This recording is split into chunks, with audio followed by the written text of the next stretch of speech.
guys, good afternoon. So we're from Accelerate. So ngayon, ginanap yung ating batch 2 ng ating face-to-face by Coach Mitch dito sa may Yugo events. So nakita namin yung lugar. Maganda siya kasi very spacious, malamig, malinis. Ayan. And kompleto sila sounds and lights.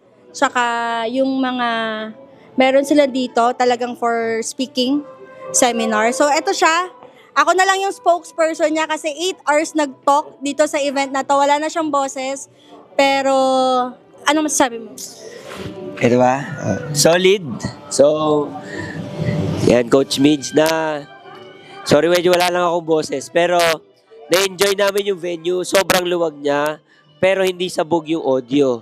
As someone kasi na nagsasalita, sobrang importante yung acoustics ng lugar.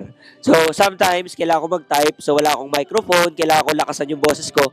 Sobrang laki nito, kung makita ninyo. Pero dahil maayos yung acoustics niya, hindi ko kailangan sumigaw ng sobra. Also, panalo rin yung mga sound system, yung TV, ang laki. Dalawa TV, isa sa front, isa sa medyo side para sa mga nasa likod. May TV ba doon kanina? Oo, may TV yan. Okay. Overall, good experience. And hopefully makapag-workshop pa kami ulit dito Next soon. batch namin, we're hoping na mabigyan po kami ng discount para dito na po tayo magkaroon ng monthly na seminar by Coach Mitch. Thank you po.